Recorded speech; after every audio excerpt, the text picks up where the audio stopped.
Olá pessoal do Cabeceira, tudo bem com vocês? Aqui é a Bianca e hoje eu vim resenhar sobre um livro que deixou meu coração quentinho, escolhido pela Lívia, que está aqui atrás da câmera, que é Orgulho e Preconceito. Inclusive, esse livro é dela. Eu não li ele, mas eu li pelo Kindle, mas eu precisava trazer um livro bonito aqui pra vocês, né? E não o Kindle.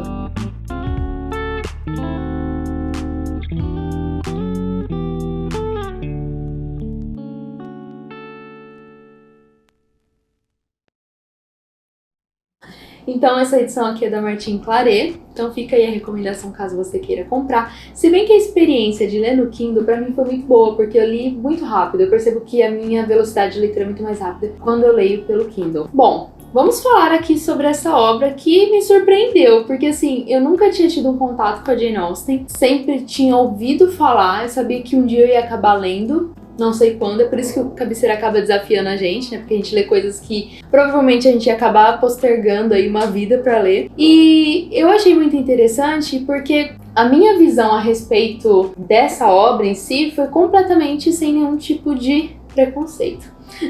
Porque eu não tinha opinião formada. Eu não tinha assistido o filme, eu não sabia nada a respeito. Eu sabia que tinha uma tal de Senhora Bennet, que a Lívia uma vez tinha comentado, mas eu também não sabia sobre o que se tratava. Eu sabia que a localização ali era na Inglaterra, no século XIX, e só. E foi uma grata surpresa, porque eu li assim completamente crua. E foi muito bom para poder me aprofundar nos personagens sem nenhum tipo de conceito formado. Esse livro aqui foi publicado em 1813 e vendeu até hoje mais de 20 milhões de cópias. Ou seja, não estamos falando de qualquer obra, minha gente. Estamos falando de uma obra que foi muito bem reconhecida, não só na Inglaterra, mas em todo o mundo. O título inicial que a Jane Austen tinha dado para esse livro não era Orgulho e Preconceito, mas era, traduzindo para o português, Primeiras Impressões. Que faz todo sentido, porque a personagem principal aqui, que é Elizabeth, ela a todo momento ela está julgando as pessoas de acordo com as primeiras impressões que ela tem a respeito daquelas pessoas. Talvez ficaria até mais interessante nas primeiras impressões, não sei. Fica aí o questionamento, deixa aqui o comentário se você prefere o nome Orgulho e Preconceito ou Primeiras Impressões. Em inglês ficaria First Impressions, alguma coisa nesse sentido. Um outro fato muito interessante é que a autora, a Jane Austen, era um dos nomes mais renomados da literatura inglesa. Inclusive, a gente já teve um mês aqui só de literatura inglesa, a gente poderia facilmente encaixar a Jane Austen aqui. Ela foi filha de um erudito que tinha uma vasta biblioteca e ela acabou recebendo uma educação e uma cultura muito além das mulheres da própria época. Um outro fato muito curioso da Jane Austen é que ela nunca se casou. Apesar de ter recebido várias propostas e apesar de ter vários pretendentes, ela resolveu passar a sua vida apenas ali com a sua irmã chamada Cassandra. E um outro fato curioso é que ela não assinava os seus livros ali como Jane Austen, assim como a gente lê aqui, mas ela assinava assim, by a lady, ou então por uma dama. Quem era essa dama? Na época ninguém sabia, mas hoje a gente sabe que é a Jane Austen. A gente não tem muitas informações a respeito da Jane Austen, a gente inclusive não tem nenhum retrato dela. O que se tem de Jane Austen é um desenho que a irmã dela fez, retratando ela, mas a gente não sabe se esse desenho de fato era tão fiel ao rosto da Jane Austen, então existem várias especulações de como ela era. Dizem que ela era alta, que ela tinha as maçãs do rosto bem pronunciadas, que é bem diferente do desenho que a irmã fez. Então fica aí o questionamento, ninguém nunca soube dizer de fato como a aparência da Jane Austen era. Eu sei que o quadro aqui não é livro versus filme, mas uma coisa que eu posso dizer é que assim que eu terminei o livro, eu fui assistir o filme. Porque tinha muita gente que comentava que o filme era muito ruim e tudo mais. E assim, gente, eu acho sempre muito injusto comparar o livro com o filme, porque é óbvio que o livro sempre vai ser muito mais aprofundado. Digamos aqui que a gente tem horas e horas e semanas de leitura e um filme vai ter ali suas 2, 3 horas no máximo. Talvez a gente não consiga se prender tanto aos personagens. Mas uma crítica que eu tenho já logo de cara é que a profundidade que os personagens têm aqui no livro, construídos pela Jane Austen de uma forma assim que só ela poderia fazer, não é muito bem trabalhada no filme. Então, por exemplo, o Sr. Bennet, pra mim ele é um dos personagens mais cativantes, ele é aquele alívio cômico do livro, ele é aquele personagem irônico, ele é aquele tipo de personagem sempre bem-humorado, que tudo que ele fala você fica com aquele sorrisinho assim no cantinho do rosto. E aqui eu simplesmente me encantei por ele. No filme, eu não vi muito bem isso sendo explorado, sabe? Pareceu que ele foi muito mais apagado, muito mais passivo do que de fato ele era aqui no livro. Então tem muita gente que assiste o filme Orgulho e Preconceito, detesta, acha péssimo, acha fraco e não dá chance de ler uma obra tão preciosa quanto essa. Uma outra curiosidade também de Orgulho e Preconceito é que o amor, ele é descrito aqui de uma forma muito mais racional. Até porque a própria Jane Austen, ela está seguindo uma linha realista e não uma linha ultra romântica como vinha vindo ali de anos antes da época dela. Então a gente percebe em determinados momentos do livro, que eu vou comentar aqui um pouco mais à frente, ela até criticando esse amor ultra romântico, sem nenhum tipo de crítica, sem nenhum tipo de racionalidade. Então a gente vê que esse é um traço muito marcante aqui na Jane Austen. Alguns críticos dizem que ela descrevia o amor de uma forma muito racional, porque afinal de contas ela nunca tinha se casado, então ela nunca experimentou de fato o amor. E eu acho que isso é uma grande mentira, porque não é porque a Jane Austen nunca se casou que ela nunca experimentou amor. Até porque, me aprofundando um pouquinho mais na história dela, a gente vê que ela foi apaixonada por diversos rapazes e ela teve diversos pretendentes. Ela só escolheu, de fato, não se casar, mas não significa que ela nunca experimentou do amor. É que a forma como ela descreveu o amor aqui em Orgulho e Preconceito e em outras obras dela, era um amor com uma forma muito mais realista do que o amor romântico que a gente estava acostumado ali na época do romancismo. Tá, agora eu já fiz um apanhado aqui para vocês se situarem e agora eu quero falar um pouquinho sobre o enredo da história, sobre o que se trata Orgulho e Preconceito. Bom, a história se trata de uma família, como ali os personagens principais, que é o Sr. Bennet, a Sra. Bennet, que eu tava conversando hoje com alguém que eu não sei o nome deles. Porque não fala, né? Acho que é Sr. e Sra. Bennet. Ou se fala em algum momento eu deixei passar. E fala também da história das suas 5 filhas. Sim, eles não tinham nenhum menino. E eles viviam em uma pequena propriedade ali em Hertfordshire, acho que é assim que se pronuncia, que fica mais ou menos ali umas 50 milhas de Londres, ou seja, logo ali. E era uma família que não estava numa super condição financeira super estável. Eles passavam alguns perrengues financeiros. É claro que com aquilo que eles arrecadavam das terras, eles tinham alguns criados, tinham algumas pessoas que trabalhavam ali na propriedade, mas não era uma família abastada. E a gente vê aqui uma personagem um tanto quanto exagerada, que é a Sra. Bennet, desesperada para que uma das suas filhas, se não todas, se casassem, de preferência com um homem rico. Por quê? A partir do momento que o Sr. Bennet falecesse, aquelas meninas não teriam um futuro promissor. Por quê? Toda a arrecadação daquela terra, aquela propriedade que ele tinha, não ia passar para uma das suas filhas, mas ia passar para um parente masculino mais próximo, que no caso era o Sr. Collins, que era um primo ali da família, que em determinado momento até aparece ali tentando se casar com uma das suas primas, como um redentor, um salvador ali da pátria, mas ninguém se interessa por ele porque ele não era um homem muito agradável. A história se inicia, falando da chegada de um homem na cidade, um homem rico, chamado Sr. Bingley. E eu ri muito nessa hora, assim, porque assim que ele chega na cidade e a Sra. Bennet fica sabendo, ela fica instigando o marido para que ele vá conversar com esse Sr. Bingley, para saber se ele é solteiro, para saber se ele tem dinheiro, para saber se as filhas podem conhecê-lo de alguma forma, né? Mas e o Sr. Bingley, daquela forma toda irônica dele, já tinha conversado com ele, já tinha até arranjado um baile para as meninas, mas ele fica segurando aquela informação até o momento que ele solta essa informação e as meninas ficam desesperadas, porque existe um baile com um super pretendente rico por aí. Eu lembrei muito a cena de Cinderela, quando elas descobrem que o príncipe vai promover um baile e elas brigam, as irmãs ali, vão brigando pra pegar roupa, pra ir com o melhor vestido, pra ir com o melhor sapato. Então me lembrou bastante essa situação ali de Cinderela. E esse baile é promovido e a gente vê a irmã mais velha ali da família, que era a Jane, se interessando pelo Sr. Bingley. Daqui a pouco eu vou falar um pouquinho sobre quem era a Jane, um pouquinho sobre a sua personalidade, um pouquinho da personalidade do Sr. Bingley, mas a nossa personagem principal aqui no livro é a Elizabeth, ou a Lizzie, assim como a chamam. A gente vai ver que a Lizzie, ela tem um temperamento completamente diferente das outras irmãs. Aliás, cada uma das irmãs tem um temperamento diferente, né? Por isso que eu falei que as personagens têm uma construção aqui muito profunda. Não espere nada superficial a respeito dessas personagens. E nesse baile, a Jane acaba se encantando com o Sr. Bingley e a Elizabeth acaba conhecendo, né, um dos personagens principais aqui no livro, que é o Sr. Darcy, que era um amigo do Sr. Bingley, muito mais rico que ele, ou seja, um baita de um partidão. Mas o que ela não sabia e que ela acaba descobrindo no baile é que o Sr. Darcy, ele não era nem um pouco agradável. Tanto é que o Sr. Darcy fala que se ele pudesse evitar dançar, assim ele o faria.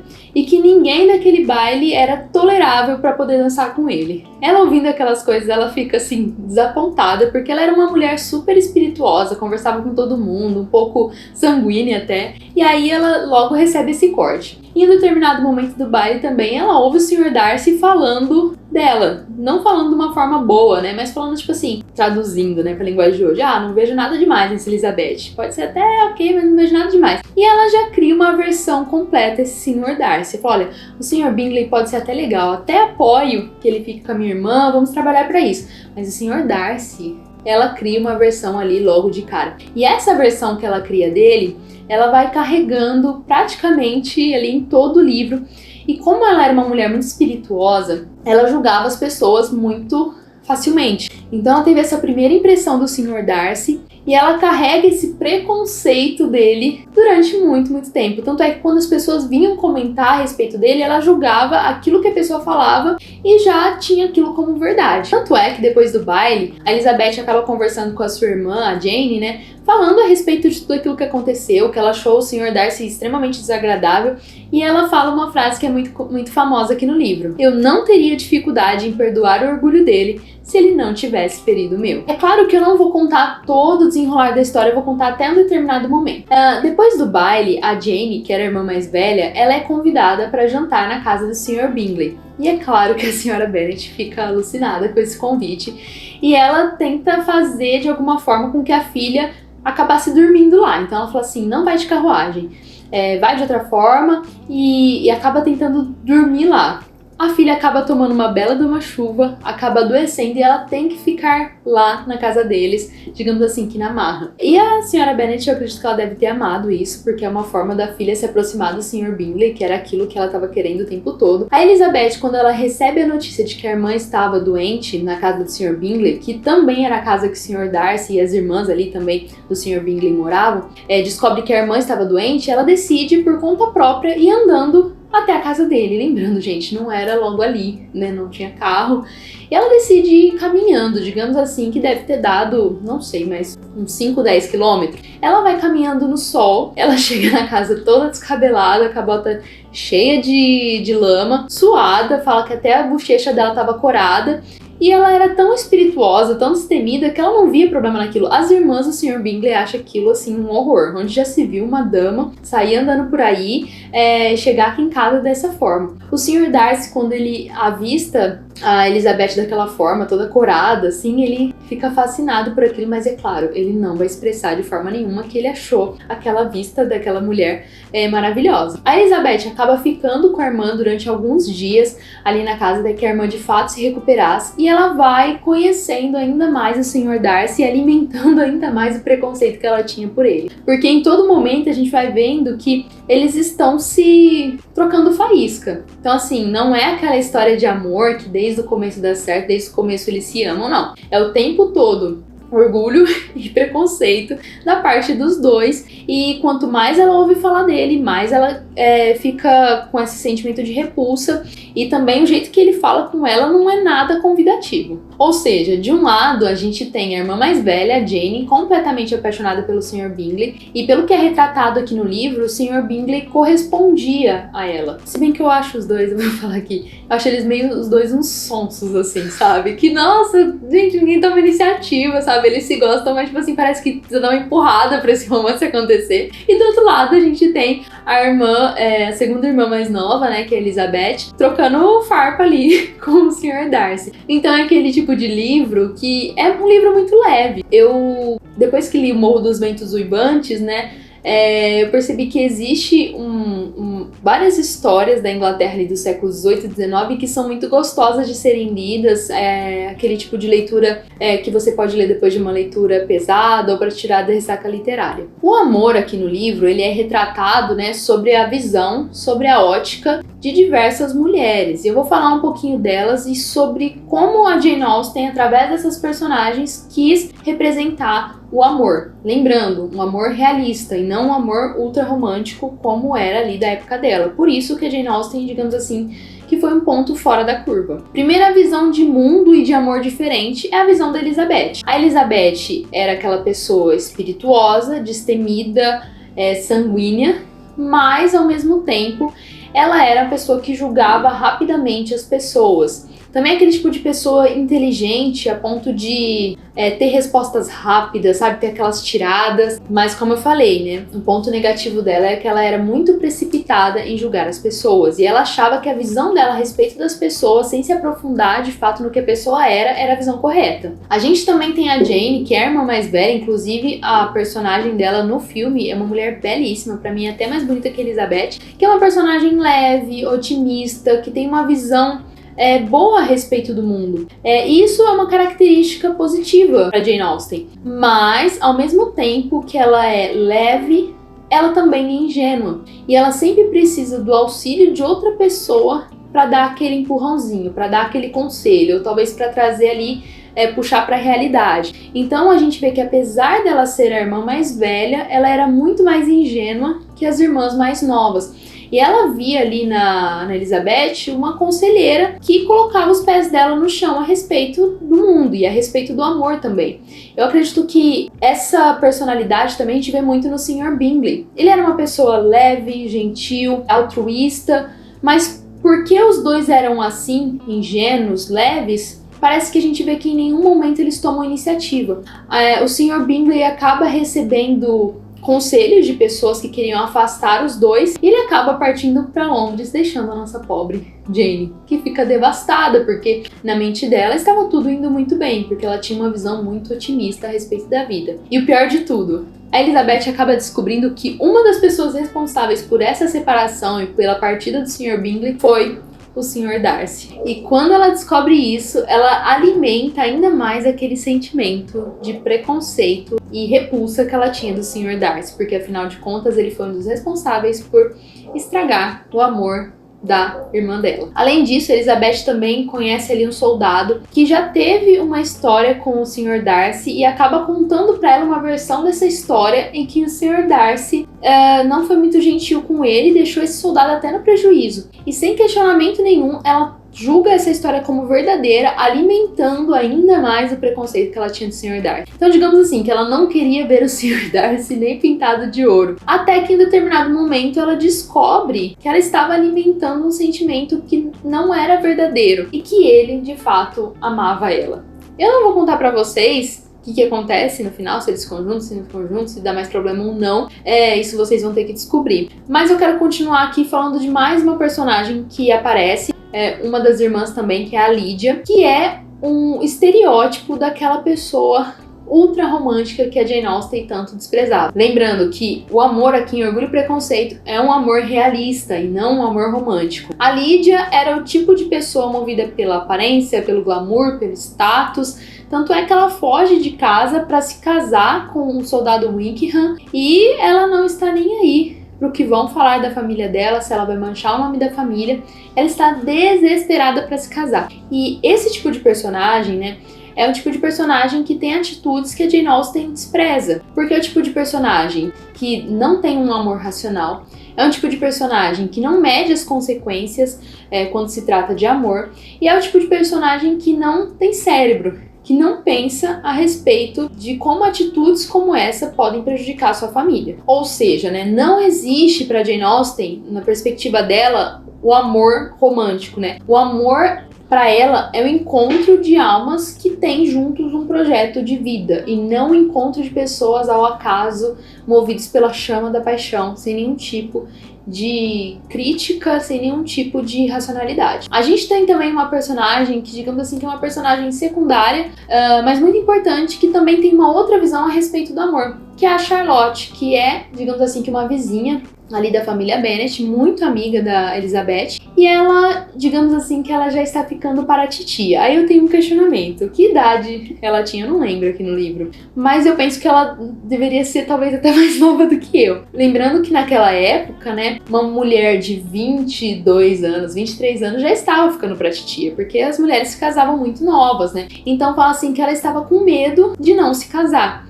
Ela aproveita a oportunidade do Sr. Collins, que aparece, que é o primo da Elizabeth, aproveita que ele aparece por ali e acaba se casando com ele. Mas ela não foi a primeira opção. Quando esse Sr. Collins aparece, né, e o pai das meninas, o Sr. Bennet, fala que ele está chegando na casa de uma certa forma para avisar a família que, olha, eu sou o herdeiro de todas essas terras. E ele tenta ali, primeiro, a mão da Jane, só que a mãe fala, olha, essa minha filha mais velha, ela já está meio que enroscada. Ele tenta pedir a mão da Elizabeth, e ela fala não, de forma nenhuma, e ele acha que ela está fazendo um charme, mas ela não quer se casar com ele, porque afinal de contas ele não era uma pessoa muito agradável, apesar de que, se casando com ele, ela seria a salvação da família, porque ele ia ser o herdeiro de tudo aquilo que o pai dela ia deixar. Mas ela se recusa, a mãe dela fica irritadíssima e ele acaba ficando sem muitas opções, ele acaba se casando com a Charlotte. E a Charlotte, como já estava ficando pra titia, ela acaba aceitando esse casamento. Então a gente vê aí que existe uma forma de interesse mútuo. Ele porque era um presbítero e era bom aos olhos da congregação que ele fosse um homem casado, e ela porque estava ficando velha demais e provavelmente ela não ia ter uma outra oportunidade. Então existiu um interesse ali por parte dos dois, e eles não foram unidos pelo amor, mas por interesses pessoais. Então essa forma de união também é uma crítica em relação ao amor que a Jane Austen falava aqui no livro. Ou seja, né, de uma forma geral aqui, minha percepção a respeito do livro. Todos os personagens aqui do livro, todos, sem exceção, eles são formados a partir de uma educação mútua. Ou seja, a Elizabeth, ela tem um tipo de temperamento, ela tem um tipo de personalidade que ao longo do livro vai sendo educado, vai sendo amadurecido, assim como outros personagens. Nem todos amadurecem pro bem, alguns acabam ficando ali o frutinho verde que não amadurece de forma nenhuma, como é o caso da Lydia, como é o caso de outros personagens. Mas a gente vê um desenvolvimento muito grande por parte da Elizabeth, por parte do Sr. Darcy, por parte da própria Jane. E é isso que me encantou aqui em Orgulho e Preconceito, o aprofundamento de cada uma das personagens. Eu acredito que a gente consegue, do meio pro final do livro, ter também o nosso julgamento a respeito de cada uma das personagens. E, querendo ou não, a gente se vê nessas personagens. Então, eu me identifiquei muito com a própria Jane, que é talvez um pouco ingênua para algumas coisas, talvez vê um pouco de bondade demais nas pessoas, mas eu também me enxergo na Elizabeth, que era o tipo de pessoa um pouco mais espirituosa, que tinha respostas rápidas. Eu também me enxergo em tantas outras irmãs Bennet, também me enxergo no próprio Sr. Bennet, e é isso que fez com que Orgulho e Preconceito tivesse um lugarzinho no meu coração, porque eu me identifiquei com cada uma dessas personagens.